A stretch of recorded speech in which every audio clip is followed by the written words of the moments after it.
اور بھی غم ہے زمانے میں محبت کے سوا. کیا ہے وہ ایک راحتیں اور بھی ہیں راحتیں وصل کے سوا. ہر شاعر عشق معاشقے کے قصے سناتا ہے نا, غزلوں میں شاعروں کو یہی ہوتا ہے. وصل کہتے ہیں محبوبہ سے ملاپ. تو شاعر دو ہی کام کر رہے ہوتے ہیں, یا تو محبوبہ سے جدائی کا غم بیان کر رہے ہوتے ہیں یا ملاپ کی خوشی بیان کر رہے ہوتے ہیں. تو ایک شاعر کو بڑا غصہ آ گیا, بولا یار اور بھی غم ہے زمانے میں راحتیں اور بھی ہیں راحتیں وصل کے سوا, اور بھی غم ہے زمانے میں محبت کے سوا, کوئی اور ٹاپک چھیڑو. عرض یہ کرنا ہے کہ میری منگنی وغیرہ خالہ کے گھر ہو چکی ہے. اچھا, میری منگنی میری خالہ کے گھر ہو چکی ہے جس میں ہم دونوں کی رضامندی اور پسند شامل ہے. منگنی کو 1 سال گزر چکا ہے اور میرے بھائی دودیال والوں کو بہت اعتراض ہے. یہ کیا لکھا ہوا ہے؟ وہ کروانا چاہتے ہیں کیونکہ لڑکی مجھ سے 2.5-3 سال بڑی ہے. والدین پریشان رہتے ہیں, اگر میں توڑتا ہوں تو ننیال ٹوٹتا ہے, جوڑتا ہوں تو ددیال ٹوٹتا ہے, ددیال کی ایسی کی تیسی. اور کیا, شادی بیاہ میں جب تک بدماشی نہیں ہوگی, کسی کا باپ بھی تمہاری, لوگ تو یہی نکالتے رہیں گے وہ بڑی ہے وہ عمر میں چھوٹی ہے, اس کی انگلی میں ایک اور انگلی بھی نکلی ہوئی ہے. ہوتا ہے بعض خواتین کی 2 انگلیاں نکلی ہوئی ہوتی ہیں, اس کے ناخن یوں کر کے ٹیڑھا ناخن ہے. ہمارے ایک جاننے والے ان کے 2 انگوٹھے تھے, تو اگر یہ جاننے والی کے ہوتے تو اسی بیس پہ رشتے ٹوٹ رہے ہوتے. کیا خیال ہے اس کے تو 2 انگوٹھے ہیں, یا چماٹ لگائے گی تو زیادہ پڑے گا. تو 2.5 سال بڑی ہے کچھ نہیں ہوتا. لڑکی چاہے کتنی بڑی ہوتی وہ لڑکی ہے, عورت ہی ہے. عورت مرد کے ماتحت ہی ہوتی ہے, آدمی آدمی ہوتا ہے. بے شک بیوی سے عمر میں چھوٹا ہو لیکن آدمی ہونا چاہیے, پجامہ نہیں ہونا چاہیے, یہ شرط ہے. اگر پجامہ ہے نا پھر بے شک عمر میں بڑا بھی ہو. پجامے کا مطلب 2 ٹانگیں اور سر نہیں ہونا, اندر سے کیا ہو, مرد کا بچہ ہو. تو اس کا روب ہوتا ہے عورت کے اوپر. تو عورت آپ سے عمر میں جتنی بھی زیادہ ہو, مگر روب کس میں ہوگا؟ آپ کی آواز میں ہوگا. اس کی آواز میں روب نہیں ہوگا, تو آپ کی چال میں قوت ہوگی. تو یہ ہم لوگ ہندوؤں میں رہ کے نا یہ ٹوپی ڈرامے ہم نے سیکھ لیے ہیں, عمر زیادہ عمر کم. بھائی جو جس کو پسند آ رہی ہے شادی کر لے. میرے پاس ایسے لوگ آئے ہیں, بیوہ پسند آ رہی ہے, اس کے 6 بچے ہیں, کہہ رہے ہیں یار عاشق ہو گیا ہوں, میرے دماغ سے نکل نہیں رہی ہے. لیکن ماں باپ کہہ رہے ہیں بھائی 6 بچوں والی بیوہ سے تو شادی کر رہا ہے, تو اپنی عمر دیکھ. میں کہتا ہوں یار جب آپ کو پسند ہی وہ آ رہی ہے تو لائف نکاح میں اگر آپ نے انجوائے کرنا ہے نا تو اسی 6 بچوں والی سے کرو. کیونکہ وہ جو کنواری ہے اور جو اس کی عمر آپ سے کم ہے, جب پسند ہی نہیں آ رہی آپ کو تو کیا کرنا ہے اسے شادی کر کے. بھائی اس کی میں آپ کو اپنی مثال دیتا ہوں. میں جب کسی کے گھر جاتا ہوں میں کہتا ہوں بھنڈی پکا کے لاؤ خاندانی طریقے سے. وہ نہیں, وہ پائے لے کر آ رہے ہیں, وہ لا رہے ہیں میرے لیے جی نہاری لا رہے ہیں یا اور کوئی چیز. میں پھر بھنڈی کھا رہا ہوتا ہوں تلاش کر. مجھے بھنڈی بہت پسند ہے بشرطے کہ صحیح پکی ہوئی ہو. بڑا ذائقہ ہے بھنڈی میں. ابھی میری ایک جگہ کھانا تھا, میں نے ان سے کہا بھنڈی پکاؤ, تو وہ اتنی بڑی پلیٹ میں کھا گیا بھنڈی کی, میری بدہضمی ہوئی. باقاعدہ استغفار کیا میں نے, اس توبہ استغفار کیا. لیکن بھنڈی کون چھوڑتا ہے یار, اتنی پکی بھی صحیح ہو. ایسا نہ ہو کہ مجھے بھنڈی لا کے کھلانا شروع کر دیں. کاٹ کے نا لوگ تل کے لگتے ہیں, پتہ نہیں کیا بنا دیتے اس کا. قتلے بڑے بڑے ہوں, ٹماٹر چھلکا اور بیج نکال کے ڈلا ہوا اس کے اندر. کیونکہ بہت سے لوگوں کو ٹماٹر کے چھلکے بیج سے الرجی ہے, جن میں بھی شامل ہوں. میں ٹماٹر کا چھلکا بیج نہیں کھا سکتا, مجھے فوراً عجیب سی خارش شروع ہو جاتی ہے باڈی میں, آنکھوں سے پانی آنا شروع ہو جاتا ہے. تو ٹماٹر کا چھلکا بیج سے مجھے الرجی ہے. بغیر ٹماٹر یعنی میں اس لیے بتانا پڑتا ہے نا کہ اب بیان جائے گا تو ہر جگہ بھنڈی آنا شروع ہو جائے گی. تو ٹماٹر خوب ڈالے ہوئے ہوں گے چھلکوں سمیت, وہ پھر میں نہیں کھاتا. تو اب میں ان سے کہہ رہا ہوں تو یار میں نہیں کھا رہا گوشت, مجھے نہیں یہ کھلاؤ مچھلی, میں بھنڈی کو فوکس کر رہا ہوں. لیکن نہیں, لوگ یہ نہیں دیکھتے مہمان کیا چاہ رہا ہے, لوگ دیکھتے ہم نے یہ تیرے باپ بکرے کھائے گا جو ہم نے تیرے لیے بنائے ہیں گھنٹہ لگا کے. تو سیم یہی کنڈیشن کہاں ہوتی ہے, کسی کو بیوہ پسند آ رہی ہے لیکن محلے والے لوگ کیا کہہ رہے ہوتے ہیں, ابے تو کنواری سے کر, تو کم عمر سے کر. ابے جب اس کو پسند نہیں آ رہی تو جو آ رہی ہے وہ اس سے کرنے دو نا اس کو. سمجھ میں آ رہی ہے بات؟ ہمارے نبی نے تو حضرت خدیجہ سے کی ہے جو عمر میں اتنی بڑی تھی ان سے, اور کتنی کامیاب شادی چلی ہے. حضرت عائشہ کہتی ہیں مجھے اگر کسی سے کوئی غیرت آتی تھی نا تو خدیجہ کے علاوہ کسی بیوی سے غیرت نہیں آتی تھی. غیرت صرف خدیجہ سے آتی تھی, اس لیے کہ مجھے پتا تھا نبی باقیوں سے زیادہ مجھ سے محبت کرتے ہیں, تو جتنی بھی سوکنے ہو محبت مجھ سے ہی ہے.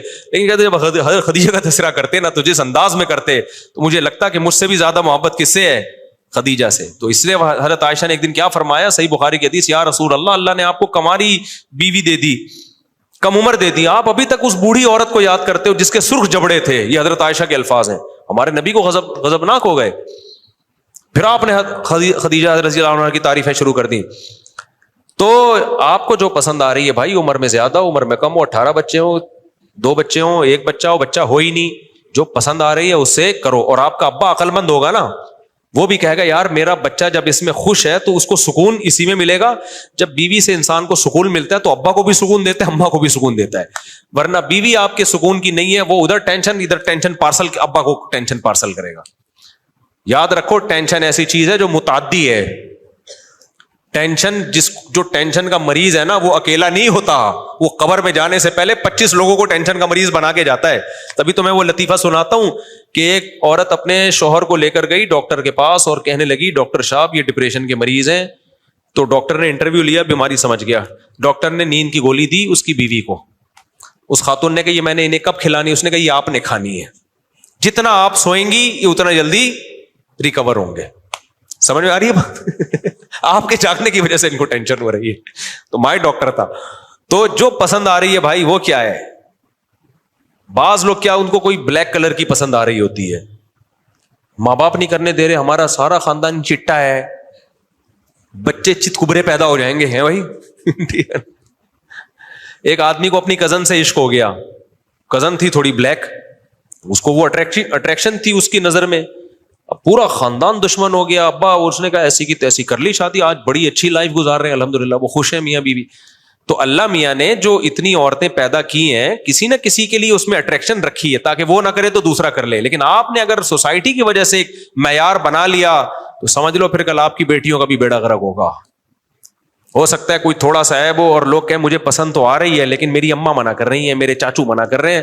تو اچھی لڑکیاں کوالیفائڈ ایجوکیٹڈ اور بڑے اچھے خاندانوں کی، سب کا صرف ایشوریا رائے اور 2-4 اس ٹائپ کی بچ جائیں گی جن سے لوگ شادیاں کریں گے. 2-4 بچ جائیں گی جو اس ڈیزائن کی، ابا کو وہی پسند آ رہی ہوگی. تو یہ تو اللہ میاں نے ہر طرح کے، مرد بھی تو آڑے ترچھے ہیں نا، کتنے ٹیڑے میڑے آڑے ترچھے لڑکیوں کو پسند آ رہے ہوتے ہیں. میں تو کتنے نکاح پڑھاتا ہوں، دولہا دیکھ کے میں کہتا ہوں بس عورت کا ظرف ہے کہ ایز اے دولہا اس کو اس نے قبول کر لیا. لیکن ہم رشتہ تھوڑی توڑواتا ہوں، میں کہتا ہوں نہیں یہ دوبارہ انکوائری ہوگی، یہ ایک 18 سال کی لڑکی کی اس آدمی سے شادی کیوں ہو رہی ہے، میں قاضی ہوں، میں نکاح نہیں پڑھاؤں گا، جاؤ. میں کیا سوچتا ہوں کہ بھائی جب لڑکی نے دیکھا بھی ہے، ظاہر ہے ہماری سوسائٹی میں زبردستی لوگ شادیاں نہیں کراتے لڑے، جب پسند ہے تو جب اس کو وہ پسند ہے تو اچھی بات ہے یار. اس کو 50 سالہ پسند آئے، 45 سالہ پسند آئے، کالا پسند آئے، ٹیڑھا پسند آئے، آڑا پسند آئے، جو اس کو پسند آ رہا ہے بھائی ٹھیک. اور وہ زیادہ اچھی زندگی ہوتی ہے. یہ جو لوگ کہتے ہیں نا محبت کی شادیاں ناکام ہوتی ہیں، ایک صاحب مجھے کہنے لگے، میں نے کہا پھر نفرت کی کامیاب ہوتی ہوں گی، پھر پہلے نفرت کرو شدید طریقے پھر شادی کرو. تو نبی نے حکم دیا ہے جہاں محبت ہو وہاں شادی کامیاب ہوتی ہے. لن تر للمتحابین مثل النکاح، صحیح حدیث ہے، 2 محبت کرنے والوں میں نکاح سے بہتر کوئی چیز نہیں ہے. اس کا علاج ہی یہ ہے کہ ان کو لیگل کر دو، صحیح ہے نا، بجائے ایک دوسرے کو کتے بھیجنے کے، ایک دوسرے کے پیچھے کتے چھوڑنے سے بہتر کیا ہے دونوں کو کیا کر دو، لیگل کر دو. ہمارے یہاں سے بہت واقعات ہوئے ہیں، یعنی ہمارے یہاں سے مراد ہم نے لوگوں میں دیکھے ہیں اپنے سوسائٹی میں کہ کسی لڑکی کو کسی لڑکے سے عشق ہو گیا، باپ سمجھدار تھا، اس نے لڑکے سے بلا کے انٹرویو لیا، دیکھا بھائی صحیح ہے، کماتا ہے یا کمانے کے قابل ہے، بیٹی کی شادی کر دی. اور ایسے بیوقوف بھی ہیں، پتہ چلا لڑکی کسی کو پسند کر رہی ہے، ایک دم بندوقیں نکالنی، توپیں نکالنی، اڑا دو بم کو سالے. وہ ابھی کسی چرسی کو تھوڑی پسند کر رہی ہے، کسی ہیروئن کو تھوڑی پسند کر رہی ہے، بھائی وہ بھی انسان کا بچہ ہے، پہلے تحقیق تو کر لو. انہوں نے غیرت کا مسئلہ بنا لیا کہ اس کو پسند کیوں آیا، ہماری پرمپرا نہیں ہے، یہ نیچرل ہے بھائی، پسند آنا یہ نیچرل ہے. اللہ نے عورت کی رغبت مرد کی طرف، مرد کی عورت، یہ نیچرل ہے. آپ کی بچی کو کوئی پسند آ گیا تو اس کا مطلب یہ صحیح نیچر پہ چل رہی ہے. کوئی بھی پسند نہیں آ رہا پھر اس کے دماغ کا علاج کراؤ، سمجھ رہے نا. جیسے کھانا بچوں کو کوئی پسند آتا ہے، کوئی کھانا پسند نہیں آتا. اب آپ کے بچے نے کہا ابو میں پراٹھے کھاؤں گا، آپ کی غیرت آ گئی، ابے تجھے پراٹھے توپے نکال لیا آپ نے، میرے ہوتے ہوئے تجھے پراٹھے کیوں پسند آئے، روٹی پسند آنی چاہیے تھی. بچہ کہے گا ابا یہ تو نیچرل ہے، میں نے اپنے اختیار سے تھوڑی پسند کیا ہے. تو جیسے بھائی بھوک لگتی ہے تو کسی کو پراٹھے کھانے کا دل چاہتا ہے، میرے جیسے آدمی کو کسی کا روٹی کھانے کا دل چاہتا ہے، کسی کا سموسے کھانے کا دل چاہتا ہے. تو ایسے ہی لڑکی جب بالغ ہوتی ہے تو کسی کو وسیم پسند آ جاتا ہے، کسی کو غفار پسند آ جاتا ہے، کسی کو سلیم پسند آ جاتا ہے. سمجھ میں آ رہی ہے بات؟ تو اس میں غیرت کا کوئی مسئلہ نہیں ہے. ہاں غیرت کے خلاف جب ناجائز دوستیاں لگانا شروع کر دے. اگر تمیز سے آ کے ابا اما کو بتا رہی ہے تو پھر غیرت کی بات نہیں ہے, پھر بغیرتی یہی ہے کہ آپ اس کو اس کی پسند کی جگہ شادی نہ کرنے دو, کیونکہ پھر ہوگا یہ کہ شادی کہیں اور ہوگی, پسند کہیں اور ہوگی, تو پھر یہ بغیرتی ہے. اس شوہر کے ساتھ بھی بغیرتی ہے کہ سامنے وسیم بھائی بیٹھے ہوئے ہیں اور دل میں کلیم بھائی بیٹھے ہوئے ہیں. کیا خیال ہے, یہ زیادہ بڑی بغیرتی ہے. نہیں آئے گی سمجھ میں باتیں ہیں, نہ اباؤں کی سمجھ میں آئیں گی نہ اماؤں کی. چلتے رہو جیسے چلنا ہے, بیڑا غرق کرو سوسائٹی کا. بھائی ہم تو چیخ چیخ کے تھک گئے, لیکن آئے گی نہیں سمجھ. میں میری سچی نیت ہے کہ اس سال ماں باپ کو حج کراؤں گا, دل سے اللہ تعالیٰ, دل سے دعا ہے بھائی اللہ تعالیٰ کرا دے. اگر کوئی یہ توکل کرے کہ میں کچھ کام نہیں کروں گا غیب سے روزی ملے گی, توکل نہیں ہے, حماقت ہے. مرے گا اور اللہ خودکشی کا گناہ دیں گے اس کو. کمانے کی پوری کوشش کرو, پھر توکل کس پہ کرو, اللہ پہ. اسباب اختیار کیے بغیر توکل اسلام میں جائز نہیں ہے. دعا کی درخواست ہے گھر میں ہماری, دل سے دعا ہے جی اللہ تعالیٰ آپ سے آپ کے تمام مسائل حل فرمائے. گل محمد نے دعا کی درخواست کی, دل سے دعا ہے جی.